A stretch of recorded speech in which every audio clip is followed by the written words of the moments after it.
Hello students, मैं राम प्रताप प्रवक्ता economics आज फिर आपके सामने ऑनलाइन एजुकेशन के यूट्यूब चैनल पर आपका हार्दिक अभिनंदन करता हूं। और प्रिय दर्शकों, जैसा कि हम सब देख रहे हैं 12th क्लास के मैक्रो इकोनॉमिक्स का पार्ट नंबर 13 और जिसका नाम है सरकारी बजट तथा अर्थव्यवस्था। इसमें हमने सरकारी बजट कितने प्रकार का होता है, किसको कहते हैं, इसके बारे में हमने जानकारी की हासिल की। जो हमारा आज का टॉपिक है वो बजट घाटा। ये बजट घाटा क्या होता है, इसका अर्थ क्या है और इस बजट घाटे का महत्व क्या है, ये हम आज की वीडियो में जानेंगे। इससे पहले मैं स्टूडेंट्स आपको बता देता हूं कि ये आपके पाठ का इम्पोर्टेंट टॉपिक है। इस टॉपिक को अपने ध्यान से करना है। तो इसमें इंग्लिश में बजट डिफिसिट भी कह देते हैं। तो ये कितने प्रकार का होने से पहले हम बताएंगे बजट घाटे से अभिप्राय उस स्थिति से जिसमें सरकार का बजट व्यय सरकार की प्राप्तियों से अधिक होता है।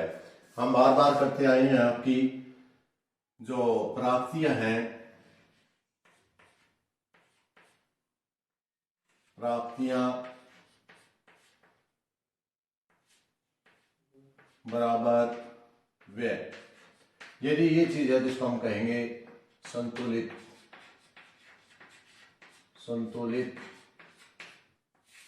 बजट। और यदि आपकी प्राप्तियां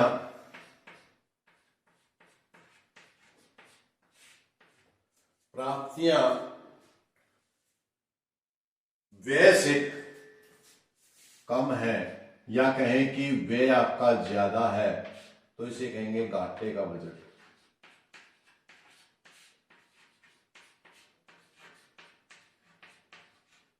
और इसके अलावा एक स्थिति और हो सकती है, प्राप्तियां अधिक है व्यय से, तो ये बोलेंगे हम बचत का बजट।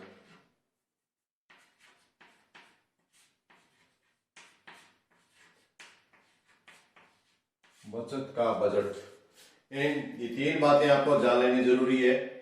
संतुलित बजट में प्राप्तियां और व्यय बराबर होते हैं। घाटे के बजट में प्राप्तियां व्यय से कम होती है, यहाँ कहने का मतलब व्यय अधिक होता है। और जो बचत का बजट होता है उसमें प्राप्तियां व्यय से अधिक होती है। तो इसका मतलब क्या निकला, जिसमें सरकार का बजट व्यय, इसका अर्थ क्या निकला, अर्थ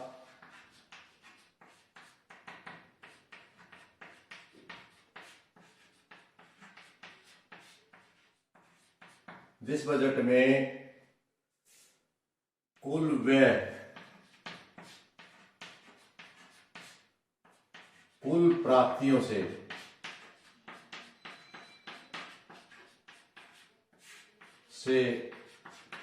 अधिक हो, उसे घाटे का बजट कहते हैं। या कह सकते हैं कि कुल प्राप्तियां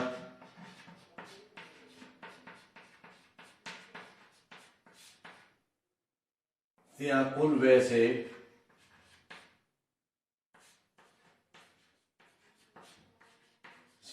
कम हो। एक ही बात है दोनों बातों की, यानी कहने का भाव यह है कि जो खर्चा है कुल सरकार का, मोटे मोटे अर्थों में यदि जो कुल खर्चा है सरकार का वो यदि उसकी आमदनी से, प्राप्तियों से अधिक हो जाता है तो उसको हम घाटे का बजट कहते हैं। उसको हम क्या कहते हैं, घाटे का बजट कहते हैं। तो अब इससे जानने से हमने जाना कि घाटे का बजट क्या होता है, जिसमें सरकार का कुल व्यय प्राप्तियों से अधिक हो, उसे घाटे का बजट कहते हैं। मेरे ख्याल में अर्थ आपको सभी को अच्छे से समझ में आ गया होगा। अब हम चलते हैं कि इसके प्रकार कितने हैं।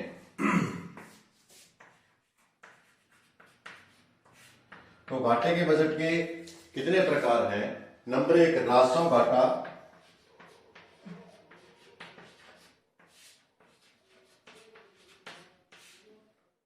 नंबर 2 राजकोषीय घाटा,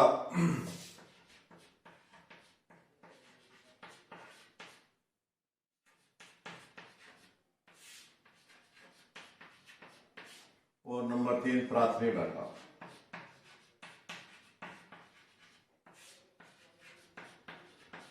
स्टूडेंट वैसे ही पता है कि घाटे का मतलब कमी होता है, जिसको इंग्लिश में हम डिफिसाइट भी बोलते हैं। पहला जो हमारा राजस्व घाटा, रेवेन्यू डिफिसाइट, और राजकोषीय घाटा, फिजिकल डिफिसाइट, और प्राथमिक घाटा, प्राइमरी डिफिसाइट। तो जो राजस्व घाटा ये क्या आता है, सबसे पहले हम इसके बारे में बात करेंगे, राजस्व घाटे के बारे में। राजस्व घाटा क्या है? राजस्व घाटे का मतलब सरकार के राजस्व व्यय, राजस्व प्राप्तियों से है। घाटे का मतलब ही कमी है कि कुल व्यय में कुल से कमी। तो इसका मतलब जो राजस्व से संबंधित जितने भी व्यय हैं वे राजस्व प्राप्तियों से, राजस्व से जुड़ना आगे, राजस्व व्यय का राजस्व प्राप्तियों से अधिक होना, से अधिक होना। बात वही है, यह सिर्फ राजस्व से जुड़ गया है, क्योंकि घाटा शब्द हमने बताया था कि जो बजट घाटा है वो घाटा कुल प्राप्तियों से कुल व्यय का अधिक होना। यह सिर्फ राजकीय राजस्व की बात हो रही है, तो हम राजस्व की बात कर रहे हैं। राजस्व घाटे का संबंध सरकार के राजस्व व्यय, राजस्व प्राप्तियों से है। इसका संबंध पूंजीगत प्राप्तियों और पूंजीगत व्यय से नहीं है। अतः राजस्व घाटा राजस्व व्यय की राजस्व प्राप्तियों पर अधिकता है, या आप कह सकते हैं आरडी बराबर है।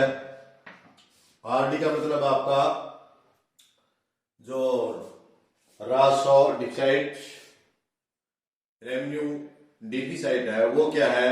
आर ई, राजस्व व्यय, आर ई राजस्व एक्सपेंडिचर घटा, आर प्राप्तियां, आर राजस्व रिसीट्स। जो डिफिसाइट है वो निकालना है, तो जो राजस्व एक्सपेंडिचर है उनमें से जो आपकी उसमें राजस्व व्यय है जो आपका, जिसके आप रेवेन्यू डिफिसाइट कहते हैं, इसमें से यदि आप राजस्व प्राप्तियां, रेवेन्यू प्राप्तियां घटा देते हैं तो आपका आरडी निकल आता है। ये हमारा इसका था। लेकिन इस राजस्व का महत्व क्या है ये हमें जानना जरूरी। इसके साथ साथ कि जो राजस्व हमारा पहला था, इसका महत्व क्या है, इसका महत्व क्या है? राजस्व व्यय का राजस्व प्राप्तियों का संबंध चूंकि सरकार के आवर्ती व्यय से है, जैसे प्रशासन व्यय और रख रखाव व्यय से है। जो राजस्व व्यय कौन सा होता है? जो सरकार अपने देश के रख रखाव के लिए, अपने देश के लोगों के उसके सहयोग के लिए जो करती है, उसको राजस्व व्यय कहते हैं।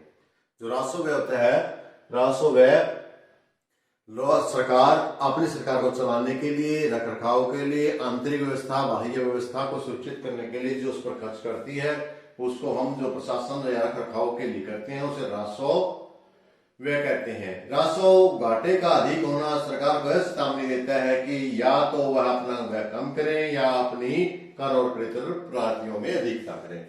इस घाटे को यदि सरकार ने कम करना तो क्या करेगी? उसके पास एक तरीका है, या तो क्या करे राजस्व घाटा कम करने के लिए, वो अपने खर्चे कम करे। लेकिन वो खर्चे नहीं कम कर सकती है तो कर बढ़ाए। लेकिन हम बात करें भारत देश की, भारत वर्ग विकासशील देश में पॉपुलेशन अधिक है, रख रखाव का खर्चा ज्यादा है, और गरीब पॉपुलेशन होने के कारण रकम को भी नहीं बढ़ाया जा सकता। तो इस प्रकार की अवस्था है। इस स्थिति में सरकार को बढ़ते हुए राजस्व घाटे को पूरा करने के लिए तो धन उधार लेना पड़ता है या विनिवेश करना पड़ता है। इस घाटे को हमने बताया कि दो प्रकार से, या तो वो कर बढ़ाए तो यह घाटा पूरा हो सकता है, या इस घाटे को पूरा करने के लिए वो अपने खर्चों में कमी करे। ये दोनों काम असंभव होने की स्थिति में फिर एक और नया तरीका है कि वह किसी से उधार ले। अब किसी से उधार लेने से सरकार की देयता बढ़ेगी तथा इसके परिणाम स्वरूप उसकी परिसंपत्तियों में भी कमी आएगी, क्योंकि यदि वो अपना घाटा कम करने के लिए अपनी कुछ पुरानी चीजें उसका विनिवेश हमने विनिवेश का पहले बताया था आपको कि जो सरकारी क्षेत्र है उसको प्राइवेट हाथों में दे देना यानी बेच देना, उससे इसका घाटा पूरा हो सकता है। या फिर इस विनिवेश की बजाय वो जो इतने धन किसी से उधार लेगी तो आने वाले समय में वो धन उसको उधार देना पड़ेगा, उसकी देयता बढ़ेगी। तो ये दोनों चीजें विनिवेश और देयता में संतुलन बनाकर ही सरकार इसके घाटे से छुटकारा पा सकती है। तो सरकार उधार लेने से सरकार की देयता बढ़ जाती है तथा विनिवेश के फलस्वरूप परिसंपत्तियां कम हो जाती है।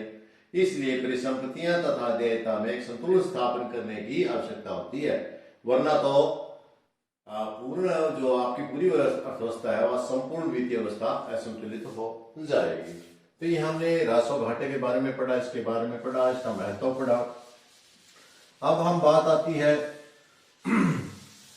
नंबर 2, राजकोषीय घाटा क्या है। ये टॉपिक थोड़ा सा आपका जटिल है लेकिन ज्यादा कठिन नहीं है, आप बच्चों को अच्छे से समझना है क्या होता है। राजस्व घाटे का संबंध सरकार के राजस्व तथा पूंजीगत दोनों प्रकार के व्यय। कौन कौन से? राजस्व घाटे का संबंध सरकार के राजस्व और पूंजीगत व्यय यानी कुल व्यय। राजस्व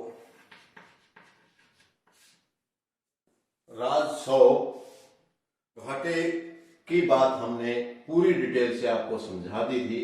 उसके बाद दूसरा नंबर आता है राजकोषीय। तो राजकोषीय घाटा कौन कौन सा है?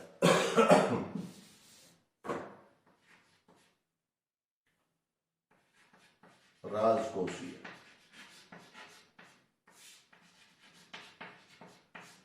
ये राजकोषीय घाटा, इसका मतलब क्या होगा कि जो राजस्व तथा पूंजीगत कुल व्यय, इसको कह सकते हैं हम कुल व्यय। कुल व्यय में क्या क्या था आपका? राजस्व भी था, सारा राजस्व भी आ गया, पूंजीगत भी आ गया, दोनों को दोनों आ गया आपका। वो उसमें की कुल प्राप्तियों से घटा कुल प्राप्तियां, कुल व्यय लिखना था, कुल व्यय घटा कुल प्राप्तियां। लेकिन यहां ध्यान देने वाली बात वो ये है कि कुल प्राप्तियों में एक चीज जो उधार है आपका उसको छोड़ देना है। इसके अंदर कुल व्यय के अंदर सारा खर्च, लेकिन इसमें उधार को छोड़कर।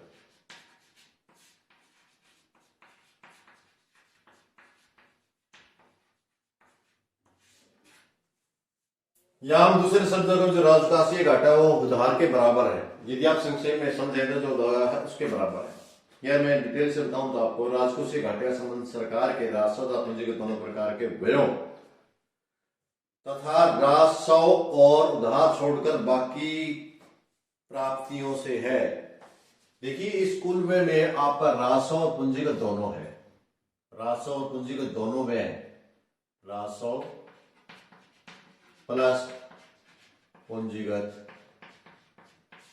व्यय, दोनों व्यय हैं। लेकिन जब हम इसकी कुल प्राप्तियों की बात करते हैं तो इसमें सिर्फ हम उधार जो हमने लिया है उधार उसको हमने शामिल नहीं करना है, वो राजस्व और पूंजीगत प्राप्तियां शामिल कर लेनी है। लेकिन पूंजीगत प्राप्तियां में जो उधार लिया है उसको छोड़ देना है। मेरे ख्याल में आप लोगों को समझ में आया होगा कि जो उधार लिया है उसको हमने छोड़ देना है। राजकोषीय घाटा पूंजीगत व्यय तथा राजस्व व्यय में से यदि हम कुल प्राप्तियों में जिनमें उधार है उसको छोड़ देते हैं, उधार की पूंजीगत प्राप्तियां छोड़कर इसको प्राप्त किया जा सकता है। अर्थात यदि ये कहें कि राजकोषीय घाटा वास्तव में सरकार के द्वारा लिए गए कुल ऋणों या दायित्वों के बराबर है, या हम इसको भी कह सकते हैं कुल ऋणों तथा दायित्व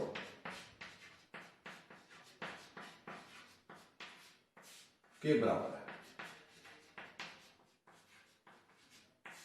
जो राष्ट्रीय घाटा है वो क्यों आया? क्योंकि जो कुल ऋण है अब देखिए दायित्वों के बराबर है।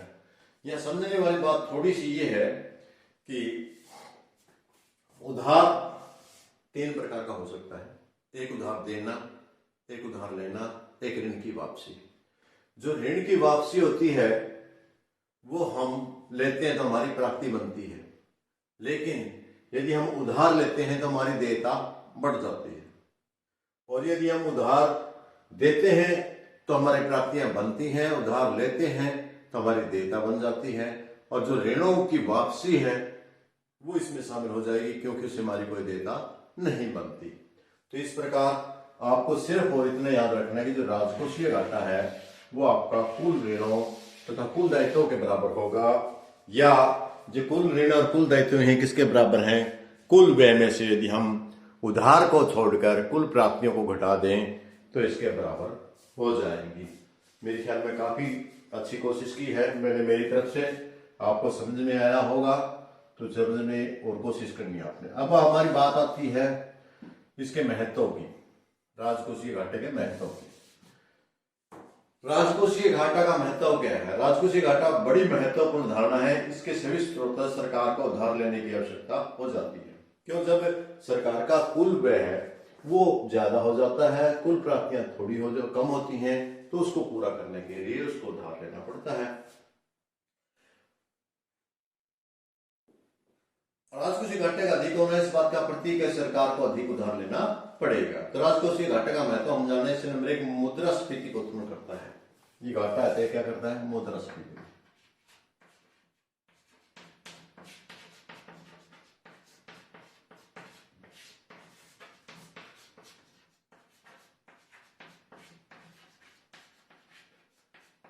राजकोषीय घाटा मुद्रास्फीति कैसे प्राप्त करता है भाई? ये सोचने वाली बात है, काजल इन्फ्लेशन।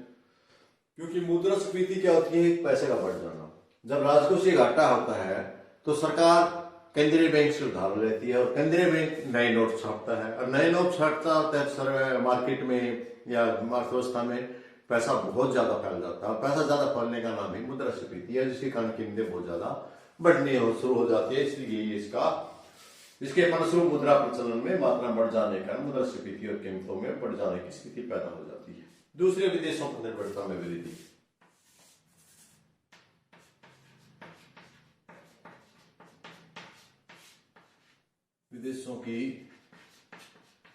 विदेशों पर निर्भरता।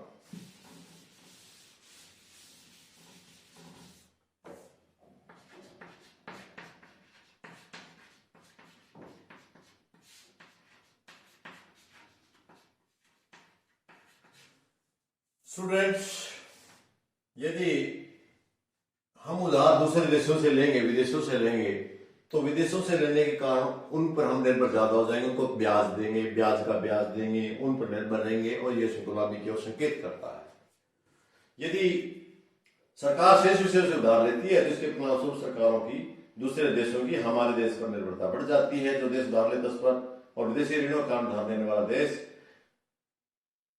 दूसरे जो उधार विदेशी ऋणों के कारण उधार देने वाले देश दूसरे देशों का आर्थिक तथा राजनीतिक हस्तक्षेप बढ़ जाता है, और जो गुलामी का संकेत करता है।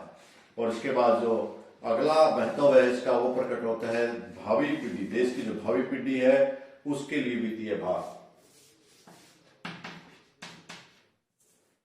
भावी पीढ़ी पर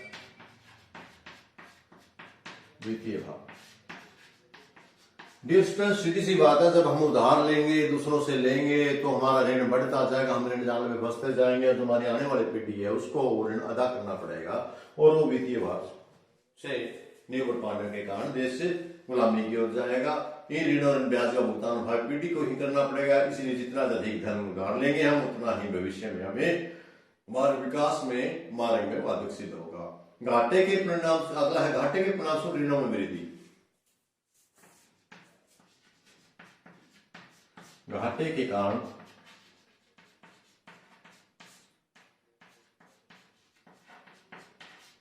ऋणों में वृद्धि।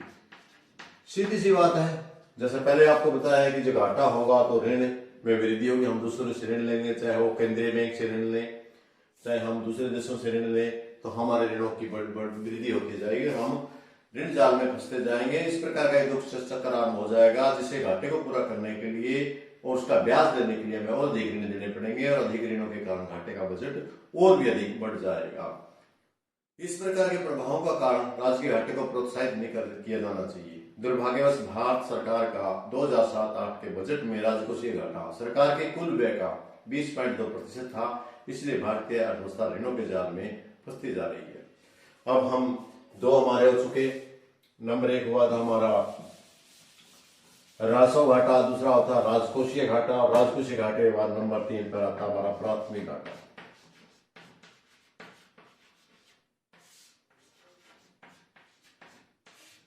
इसकी बात करेंगे हम प्राथमिक घाटे की। प्राथमिक घाटा राजकोषीय घाटा तथा भुगतान किए जाने वाले ब्याज का अंतर है। जैसा कि नाम से पता है, प्राथमिक यानी जो पहले ऋण दिया गया है, जो हमारा ऋण दिया गया है उसको ब्याज को छोड़ करके ऋण का यानी किसका अंतर है, हम ये कहेंगे प्राथमिक घाटा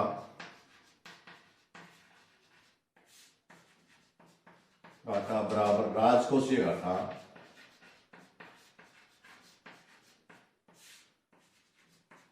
घटा ब्याज भुगतान। यदि हम जो ब्याज दिया है, जो हमने उधार लिया उसका ब्याज भुगतान कर दिया है, उसके अलावा हमारा जो ऋण बच गया वो प्राथमिक घाटा है, क्योंकि वो ही तो उधार लिया था हमने, उसी कारण तो ब्याज आया है। तो ये हमारा प्राथमिक घाटा।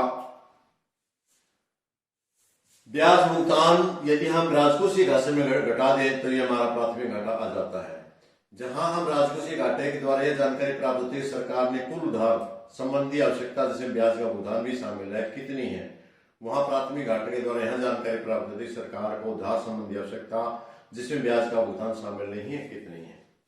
आपको बिल्कुल सीधी सी बात है, जो राजकोषीय घाटा था वो इन दोनों चीजों को दर्शाता था कि कितना तो उधार लिया है और कितना उसका ब्याज है। उधार और ब्याज दोनों को मिला करके तो राजकोषीय घाटे के बराबर था। और प्राथमिक घाटा यदि राजकोषीय घाटा में से ब्याज को जो ब्याज हमने भुगतान किया है उसको घटा दे तो हमारा प्राथमिक घाटा रह जाता है। मेरे ख्याल में आपको सरलता से समझ में आ गया होगा।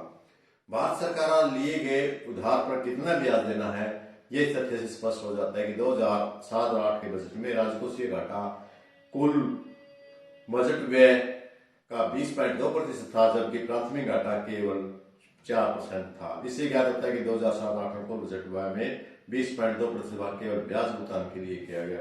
अर्थात हम जब ब्याज पे ऋण पे लेते हैं तो उसका ब्याज पे ब्याज देते रहते हैं, पिछला ब्याज भुगतान करते हैं तो और ब्याज देना पड़ता है। इस प्रकार ये 3 प्रकार के आपके बजट घाटे थे। इन तीनों के बारे में हमने आपको जानकारी विस्तृत की। और इसके अलावा आज के टॉपिक में मेरे ख्याल में आप लोगों के लिए काफी रहेगा। कल मैं इससे संबंधित एक क्वेश्चन आपके लेके पेश होऊंगा जिससे आपको इन तीनों के बारे में विस्तृत जानकारी मिलेगी। तब तक के लिए सभी बच्चों से मैं आज आप लोगों से विदा लेना चाहूंगा। सभी बच्चों का सीखने के लिए, देखने के लिए बहुत बहुत धन्यवाद। यदि आप बच्चों को वीडियो पसंद आई है तो शेयर करना और लाइक करना ना भूलें। मुझे उम्मीद है आप सफलता पर इसी तरह आगे बढ़ते रहेंगे और अपने मंजिल को प्राप्त होंगे। धन्यवाद।